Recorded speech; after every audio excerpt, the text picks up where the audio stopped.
Hello everyone and welcome back to the channel for this episode 1 here on Bloomfield with me, Farmer Murphy. Well, we're up here at our start farm and we're going to take a detailed look at that and go into the backstory. But first, we have some setup details we need to look after. Now, as many of you probably know, Bloomfield is a Canada map, and if you go into the vehicle setup and look at the license plates, you will notice that they are New Brunswick license plates, and New Brunswick is a province in Canada, no denying that, but it is quite a ways away from where I live. Just to give you some perspective, uh, the capital of Alberta, the province I live in, is 4,600 kilometers west of the capital of New Brunswick, which is out on the east coast. But we are going to play this map as if we are in Alberta. When I was a young fella and still had my hair back in high school, uh, we had a farm in Westlock, Alberta, which was it's about an hour and a half or thereabouts north of Edmonton. And but this area, when I look at this map, doesn't remind me of that so much as an area that was about 45 minutes west of there towards the foothills, which starts to get a little bit more forested and a little bit more rolling hills, and that is Barrhead, Alberta. Um, so that is the area that we are going to farm in. And it's for that reason that none of the vehicles will have license plates on them because don't want a bunch of New Brunswick license plates running around. All the areas, place names and things that I use here will be real unless otherwise stated. So you'll hear me refer to real places, maybe even real companies and sort. I'll let you know if any of that is fictitious, but otherwise I will do my best to use real locations when we're talking about things around the map.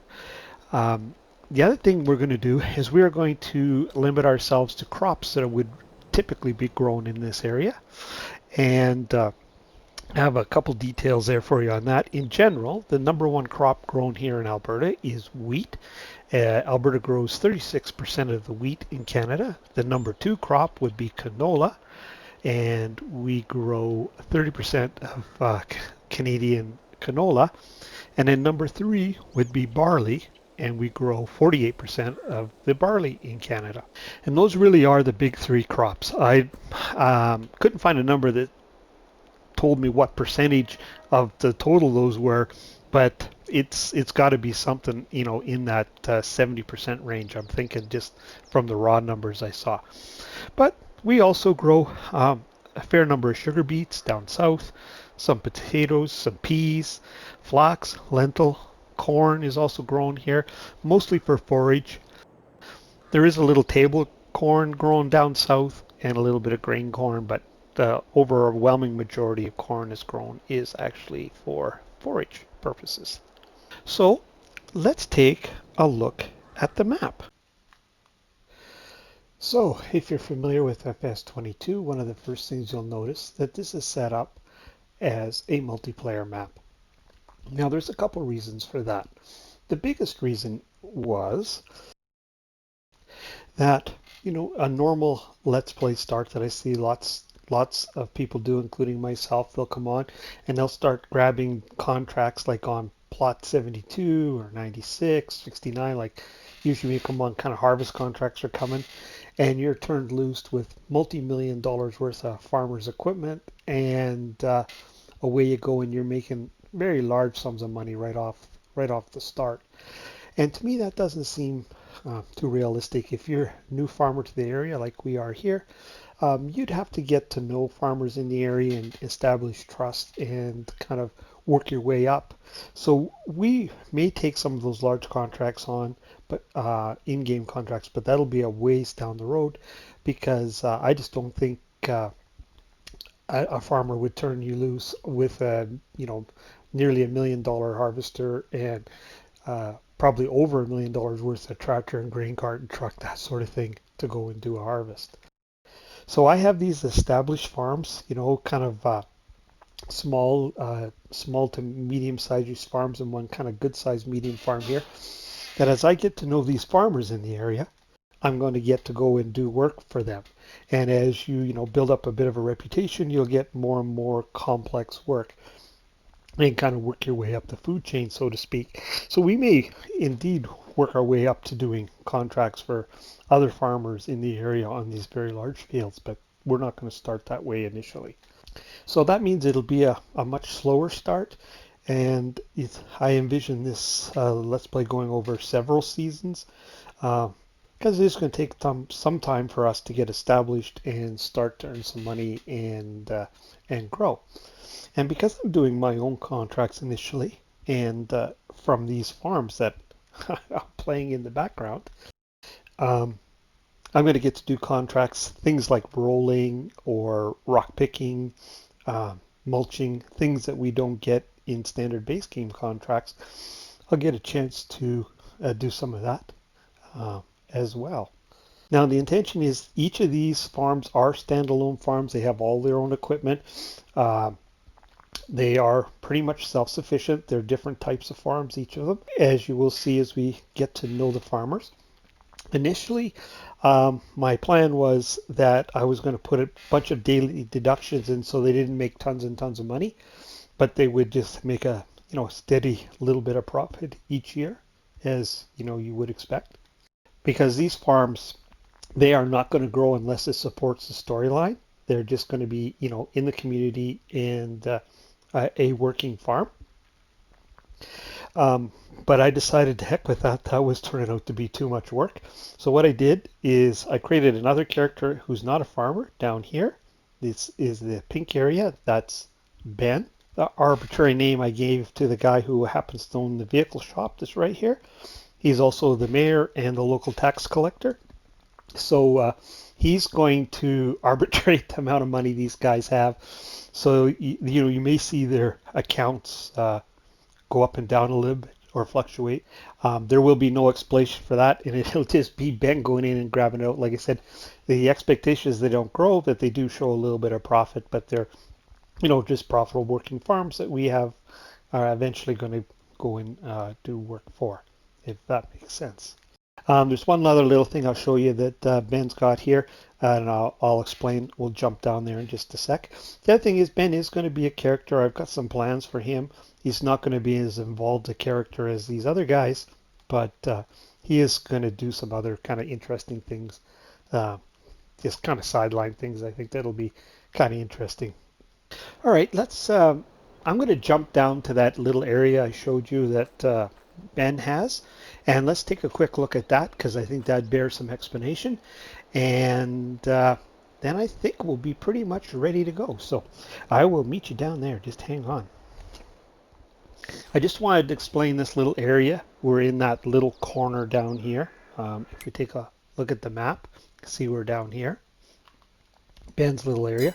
This was just a little viable area where I could put in a couple things to kind of support what's going on in the background without taking up some good arable land. So what I have here is a buy anything silo.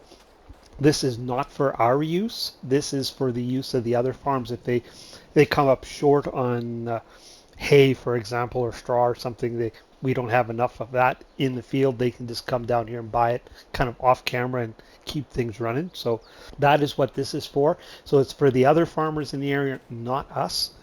We are forbidden from using it. Then I have a sell everything point here because there are a couple productions, or at least one production we need a sell point for that we'll get to. And also, I think probably most of their products or anything they sell will just bring here rather than find sell points all over the map and truck it there. I'll just know to come here and sell it. If it happens to have the best price here at Ben's sell point, we will use it, but that's the only thing we can use it for. We can't, like I said, use the buy anything silo. So you'll likely see this used on camera to some extent, and I just wanted to explain that what's going on in this little piece. So there's no skullduggery going on down here in this little area. Well, I think that's it as far as setup notes go. I think we're ready to do a tour of the home place. So that's where we'll start. So I'll see you back up top. Well, here we are back up at our farm. So the backstory, such as it is, I always like to have a little backstory even when I do my own personal Let's Plays. I come up with a kind of a little storyline. So my wife and I both worked in the oil industry in Edmonton when the dreaded event happened that sent everybody to work from home. So the same happened to us, and but unlike a lot of people in the oil field, when they're making all that money, when things are booming, you can see it all sitting in the front yard. We didn't do that. We squirreled ours away. We were pretty frugal, I guess you could say, because we did have a long-term goal of moving out into the country and hopefully starting a farm. So we kind of squirreled our money away, except for a couple of indulgences we brought here with us. You can see mine in here, my oil field Cadillac, of course, I brought with us from town. Um, Maybe not the most appropriate farm truck, but still will be of some use here in the farm. Uh, my wife brought her town car. I tried to convince her otherwise. I said out here in the country this wouldn't be all that useful, but she wasn't parting with her baby, so she has her Mustang here. So we'll see how long she keeps that. Um, just as a side note, if you're thinking of playing this map, this house is not here. This is not base game house. I added that in, and of course I added this shop in too. Those were both additions I made up here. When we tour the different farms, I'll tend to do that and tell you what was there and what I added. If I remember, I'll try and do that. So anyways, back to our story. We saved our pennies and we sold our house in Edmonton, and we were able to buy this, what we would call a hobby farm or an acreage. Again, if we look at the map, um, we just have, this is the house area here. We have this little grass area in front and a little plot that we'll look at back there. And we managed to do that, and we only have a $50,000 mortgage on the place. My wife is still working, so she's continued doing her accounting business from home. And so you'll see her money will trickle in. It'll add whatever is left after we pay our bills and buy our groceries and pay our mortgage, add a little bit to our disposable income. So you'll see that trickle in as we go along. We did have the option when we bought the place to sell these bins off and have them moved out. Remnants of the glory days that this farm used to have when it was a farm and not just an acreage. But we decided, no, we're going to leave them here. That's our goal, to get a working farm where we're going to need these kind of bins. So we left them as a reminder of what we're doing here. We have a fuel tank that's empty. We don't really have any use for on-site fuel right now. There's a couple pieces of farm equipment here that are left over from the farm auction. The realtor says the new owners should be by to pick them up at some point. We also got a animal pen, a pig pen from the looks of it. In more ways than one, it does look like a pig pen. It looks like they just threw everything that didn't get sold at the auction in here. So before we could use that, some cleanup's going to be required, but we do have a small animal pen if we want to put it to use. And if we follow this track around,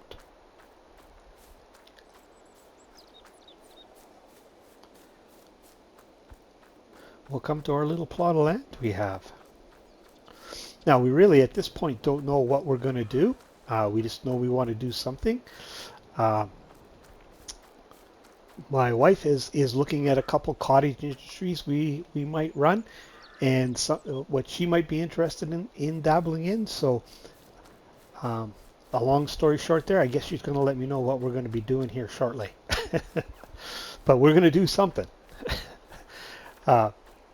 But yeah, we're going to start as a hobby farm, but we've got our wife's income to live off of, and I'm mostly going to be trying to grow our hobby farm into a real farm and getting to know our neighbors and kind of getting instilled in the country life. So that's what we're up to. But the goal is to grow this hobby farm or acreage, however you want to look at it, into a real going concern here in the area. So with that, excuse me, I think we're ready to kick off. Now, I have been yattering on here as I tend to do for a while, so I don't know if we'll kick off right from this point, or if I'll start a new episode. I'll see see how much time I actually have in the bank. But I think for setup, I've covered everything I wanted to. If I missed anything, I'll update you along the way. But I think we're ready to get down to the business of farming. So I'll catch up with you in a little bit.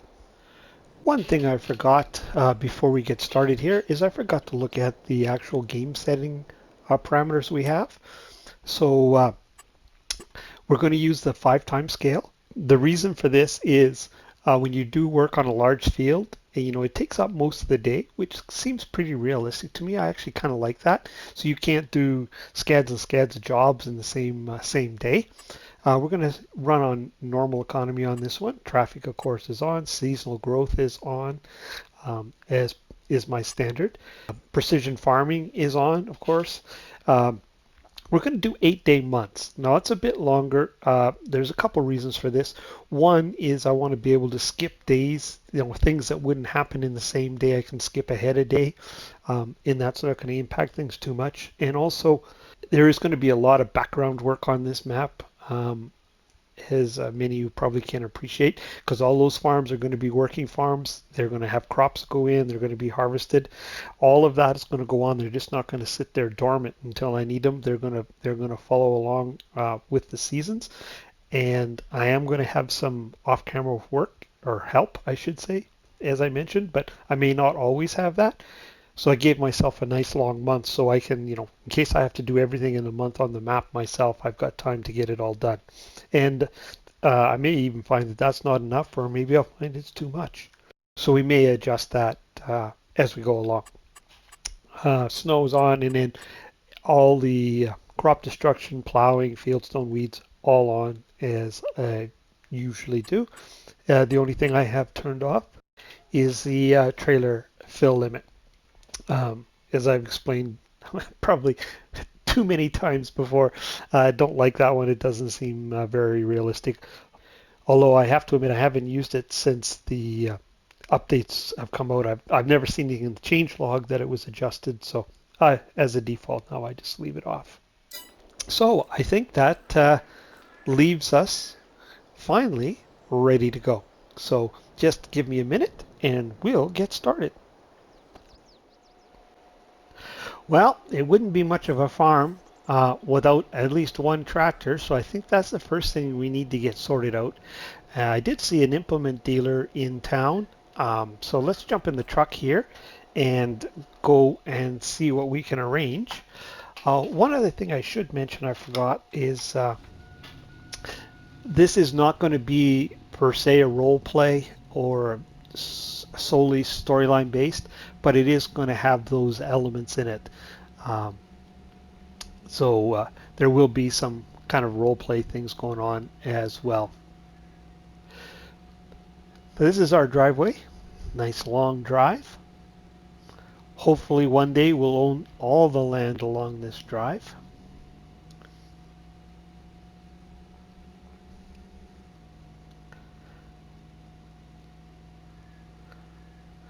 We are as you saw, in the very northwest corner of the map, and we're going to head down to the bottom center. That's where the vehicle shop is, just outside of town. Whoa, brakes aren't the best in this thing.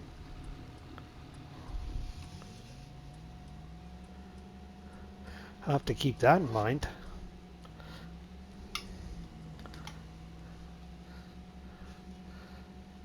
Of course, if I brought this truck with me, one might say, didn't you know that, Farmer Murphy? As you can see, it has 0.1 hours on it, so I really didn't know that.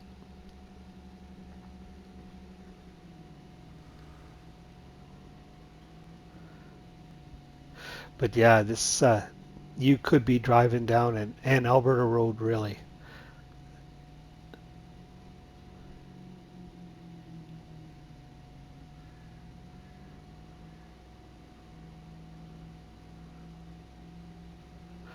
Little areas like this on the right here that's not farmed, it's just grassland. I mean, that's very common, a little patch like this. Sometimes a local farmer will come out and mow it and you'll see a few bales sitting in there, but it's typically just county land that's just too small to be bothered farming here in Alberta. So it just gets left alone.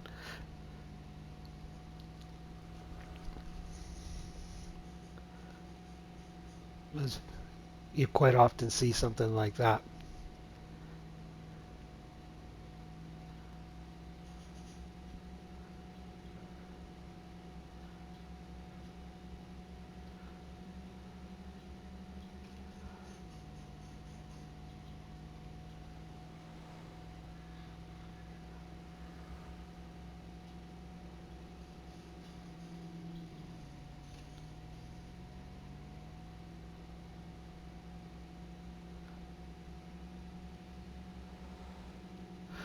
We're going to be pounding up and down this road a ton of times, I'm sure.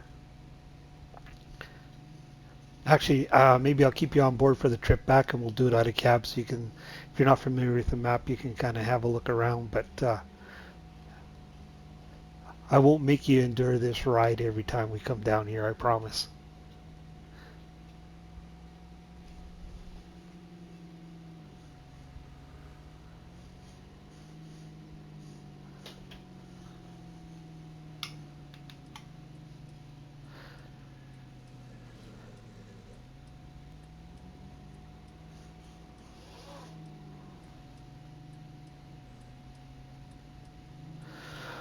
Well, here we are at the dealership. I will run in and see what I can find out, and I'll catch up with you guys in a little bit. Well, I met a nice guy named Ben. He happens to be the owner here. He gave me a bit of a tour around. Um, they actually have a repair station back here, and he's got a Manitou available if you need to load anything up that you purchase here at his store. Um, he has a pretty nice new stock. He has a few used items. Unfortunately, he doesn't have any used tractors at all right now. I did inquire about leasing.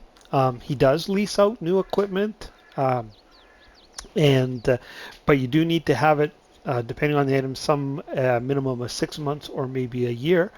Um, so I don't know that we want to do that.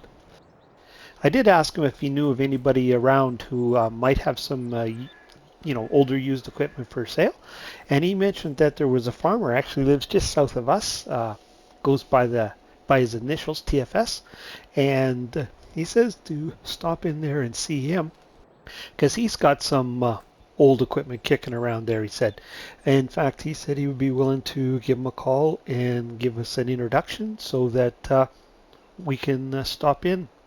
So I think we'll just go grab a coffee and give Ben a little time to have that conversation with Mr. TFS, and we'll stop in on the way home and see what he's got. I was just in town here at the diner and had a coffee. I think Ben will have had time to call this TFS character, so let's head up there and see what he's got. We're just here in town. Oh, won't go in camera this time, or in cab I should say. We'll stay out of cab so we can have a bit of a look at the town. Portion of it anyways. Guess we better not run over a local resident. That wouldn't do us our popularity any good. Fire department there.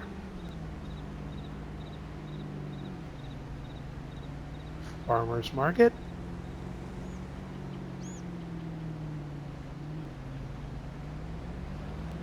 Oh, we got lucky and missed the train.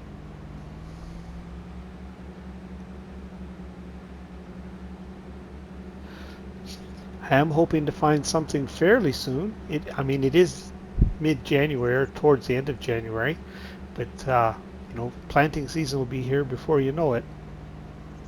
There's our farm shop we were just at. and also a fuel station, which is very handy.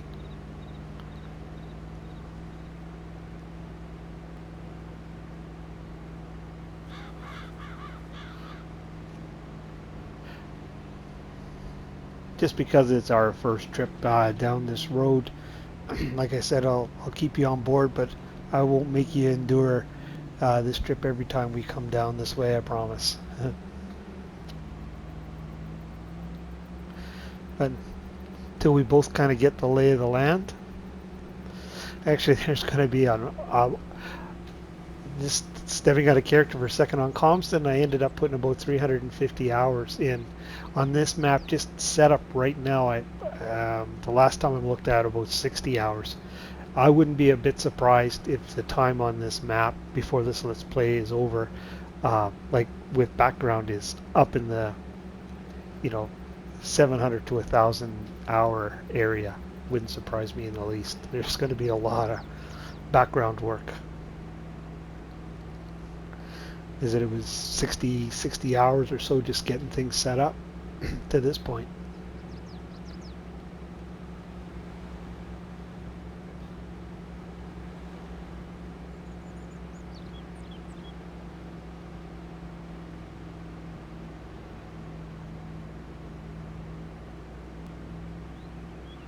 Well, I think if I understood the directions correctly, we should be coming up on TFS farm here, just on the left right away.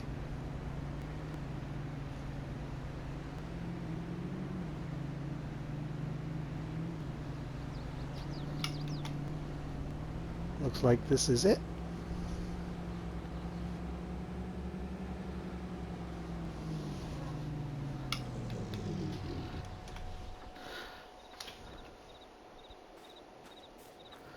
Well, I'll go in and introduce myself, and I'll catch up with you guys in a little bit. Well, I did have a chat with TFS. Seems like a nice enough fellow. He does have a tractor he'd be willing to sell. I asked him if he could take and show us around the farm, and he said he had some other business he needed to take care of, but that we could go ahead and poke around ourselves. He did tell me where I can find the tractor he has for sale, so let's take a look around. Well, that's quite an impressive looking building. Looks pretty new, actually. Looks like some kind of feed mixer, judging by the recipes on the wall. Well, it looks very impressive. Oh, probably a pig food mixer. I see he has pigs.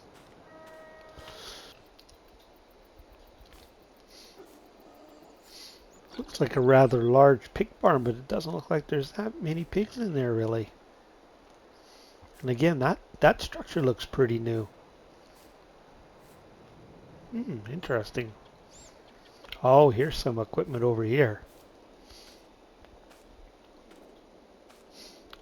He did mention he does some sideline trucking. I guess that would explain these nice old Macs here. Wow, they look like they're in really nice shape. He did mention that he was a collector of old international equipment. I think that's pretty obvious. Wow, look at this old farm hall.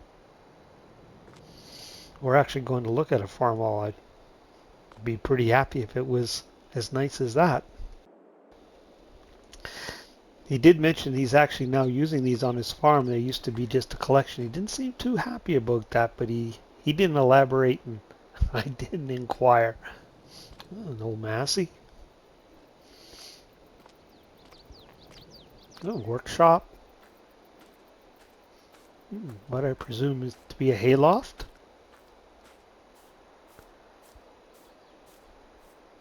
Some field working equipment.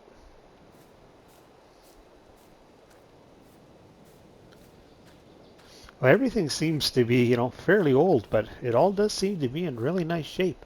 Looks like he keeps everything in pretty good condition. Cedar, and pretty nice harvester, actually. A little older, but looks pretty nice. I'd be happy with a harvester like that. Looks like a planter, a header. Yeah, most everything is in pretty nice shape. A little bit of dirt here and there, but that's to be expected. Well, what we really came to see is out back here in this old barn. Nice flat deck trailer.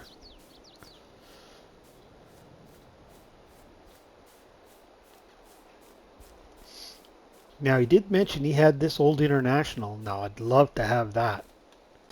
Um, Unfortunately, the engine's gone, but he's not ready to part with that yet. That was his main farm tractor, so he hasn't decided what to do with it yet. Got an old parts truck here for his pickup.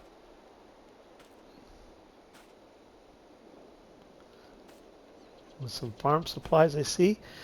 Oh, so here's the old Farmall he was talking about. Now, he did say that this is running good, but it does have an issue. It's not currently running. It's something to do with the clutch, but the engine was running fine.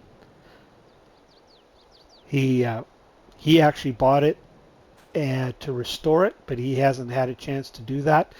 Too small for him on his farm. He really, I get the sense he really doesn't want to part with it, but he's also, we caught him at a good time for us, a bad time for him. He's kind of needing money, so he's willing to part with this because it's just a hobby tractor. Wow. Well, I really don't know very much about those, but you know what? I can look that up on Google and find out he's asking actually $2,500 for that tractor. I'll have to do a little research and see if that's a good price or not, but when you look at the rest of his gear, I don't think he'd buy anything that was junk. And like he said, he was planning on restoring it. So I imagine, it's probably in not bad shape under all that dirt. Anyway, we better head back home. Make sure the missus doesn't have any chores for us to do. I'm going to do a little research on that tractor, and I told him after I had a look at it, I would get back to him on that. It's too bad he doesn't want to sell that old 86 International. That'd be a nice tractor, but he's not sure what he's doing with that one yet. So we'll head back to our place. I'll do a little research, and we'll talk to him later about that.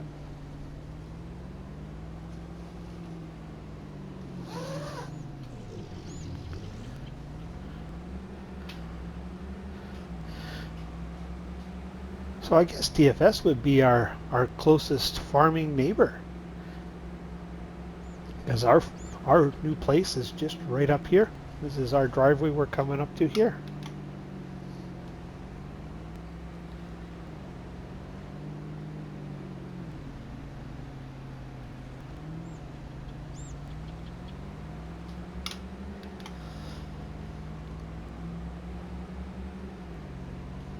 Sure would like to own all this land along our drive.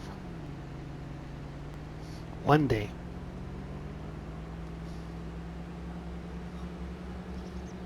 But before we can start farming, we do need a tractor.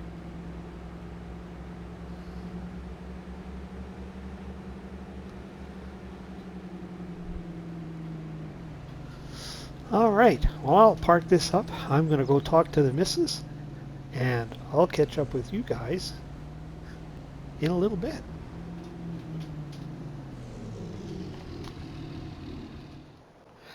Well, as soon as I got in the house, grabbed a coffee here, the missus told me to check the time, and I did, and she is right, as per usual. I've nattered on longer than I thought I had, and we are out of time for this episode.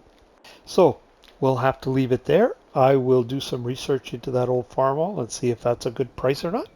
And then we'll start the episode tomorrow by letting TFS know what we're going to do regarding that tractor. But if you're still with me, I really appreciate you watching. And if you found this entertaining or informative anyway, I encourage you to hit that old subscribe and like button. And if you want to see when other content like this lands, hit that old notification bell. But for this episode, this is Farmer Murphy signing off. Till next time.